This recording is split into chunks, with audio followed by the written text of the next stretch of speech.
Canelo. Jesus, Lord. Come on. You're getting paid all this money to fight against a runner who we all knew was going to run, a Cuban style. You chose him. And now you say you hate fighting runners? Well, then don't fight runners. I don't know what the fuck he was doing, you know. I heard that that's never happened to him until he got with Reynoso's group, you know what I'm saying? So maybe they are doing shit that they're not supposed to be doing, you know what I'm saying? Maybe they didn't clean him out at the right time and he got caught up, you know? So, I guess I'll just wait for him too. I just got to focus on July 12th, after that, anything will go. It was, it's not interesting to see the fight when one person doesn't want to win at all. But it was hard to fight for Canelo because he was always aiming, and even the skull didn't throw punches, and it's hard to catch him. He's just moving, but his movement is good, to be honest. Yeah. Canelo Alvarez, once seen as the face of boxing, may finally be reaching the end of his run. What's putting him in danger isn't age or a knockout in the ring. It's the storm of controversy that's followed him for years. Allegations of PED use, steroids, and cheating have cast a shadow over his legacy. For a long time, he was celebrated as the pound-for-pound king, the heir to Floyd Mayweather and Mexico's golden champion. But today, those titles are under threat as serious troubles close in on him. It's fucked up that they don't got Tank as one of the top guys, pound for pound. And you look, they can rate Canelo up there. And I just feel like Canelo is one of the guys. He's one of the top guys up there, but he's not the only guy.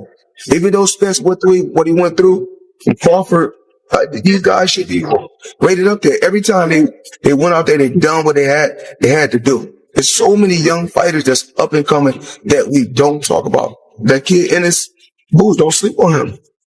Don't sleep on him. I tell these fighters, don't. Hell of a fighter. Benavidez should be ranked in the top pound for pound. And what we don't talk about is, Canelo. Steroids. They don't talk about that. So we don't know. We really don't know all the fighters he beat. He could have been not clean in a lot of fights. You think he was clean the night he fought? I'm saying, I don't know. Since the clenbuterol scandal back in 2018, many fans have questioned whether Canelo's success was built on pure skill or something else. Critics like Terence Crawford, David Benavidez, and Jermall Charlo have openly accused him of being dirty. Some even believe his career has reached its final chapter, but Canelo Alvarez was always more than just a fighter. He was a symbol of strength and determination. Starting at just 15 years old in Guadalajara, the red-haired teenager carried the dreams of an entire nation. Known for his relentless work ethic, he took on all challengers, no matter the place or the opponent. Everything you want, beautiful family. What motivates you to keep going? Why do you keep going? I love boxing. I love what I do. I still enjoy my training camps. I enjoy boxing. I love this. I enjoy a lot this. So, and I want to continue make history because I want to put my name in a big stage, in a big position for my history. So, and I still enjoy it. I love what I do. Canelo made history as the first and so far only undisputed super middleweight champion. He became more than just a boxer. He was Mexico's biggest star, the face of pay-per-view boxing, and a proven winner inside the ring. Shit and say whatever they want to say, but look at Canelo. Canelo is still the man. Yes. He's been for a long, long time. And he jumps in there and he does it and he goes to work, and it's hard to stay at that level for a very long time. And Canelo's another guy. I mean, what's this guy clipping 40 mil a fight? Canelo's resume is packed with big names. Miguel Cotto, Gennady Golovkin, Sergey Kovalev, Billy Joe Saunders, Caleb Plant, and many more. With every victory, his fame and reputation grew even larger. But not every story has a perfect ending. In 2018, the first cracks in his image began to appear. Canelo, man, I don't know if he's cheating. What do you mean?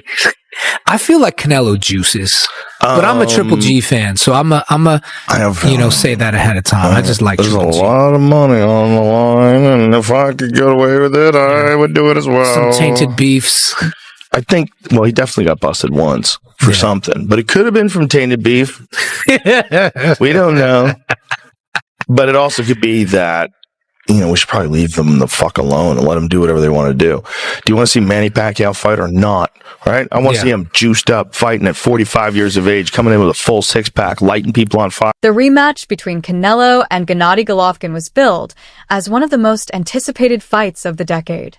But just weeks before the event, the boxing world was rocked by shocking news. Canelo failed drug tests that revealed clenbuterol, a banned substance, in his system. Failed a drug test before his big Triple G fight in May, and he's blending Mexican cows. All right, here's the deal. 2 months until the rematch with Gennady Golovkin on May 5th is going to be the big fight, and he's been taking drug tests leading up to the fight, standard operating procedure. This time he popped for a substance called clenbuterol, which is a banned substance. As a matter of fact, it helps you cut weight. A lot of people use it illegally to cut weight while maintaining muscle mass.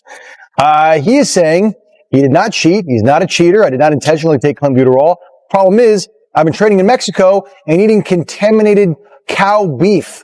That's what he's saying. There's a problem apparently in Mexico where some of the cattle are being injected with clenbuterol, which helps cows. It's illegal in the United States, but some places outside the United States, even some places in the United States, will use clenbuterol to grow bigger cows, to up the protein content in the meat.